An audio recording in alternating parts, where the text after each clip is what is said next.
I find that us right now, we have maybe even less freedom than the feudalists of before, right? We have a policing of thought, a policing of almost every facet of our life that is unprecedented. Like if you look at Trump's America, only speaking out, for example, against a genocide that is going on like right in front of their eyes. We find that the use of data, especially the data that is collected by these like almost proverbial techno-feudalists within the United States and the other Western countries, currently being used for like political persecution. For example, withhold from them income, withhold from them the ability to get education. You're going to withhold from them free movement within their own country. The people at the top are on the wrong side of history. You have no choice but to sit with them, right? Or you can lose your wages, you can lose your future, etc.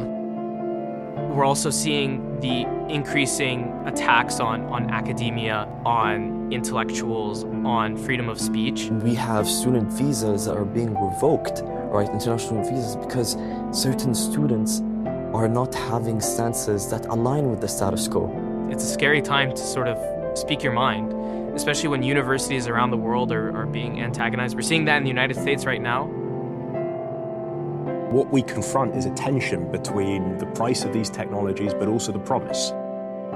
A lot of these workers are trading in their freedom for convenience, but we've seen the workers who took a stance, like for example, right, against the Israeli genocide of Palestinians, they have faced major consequences. These tech companies are responsible for the technology being provided to target and kill Palestinians. Either it's AI to track facial recognition in the West Bank, or literally targeting civilian homes in Gaza. And when we see employees try to take a strong stance against it, or even as simple as putting a social media post, they're being silenced, they're being fired, there's no autonomy. What do you do in this case? How do you defend it without losing your livelihood? If the situation we're facing today is not that different to the situation we faced in the past, they were tyrannies forever.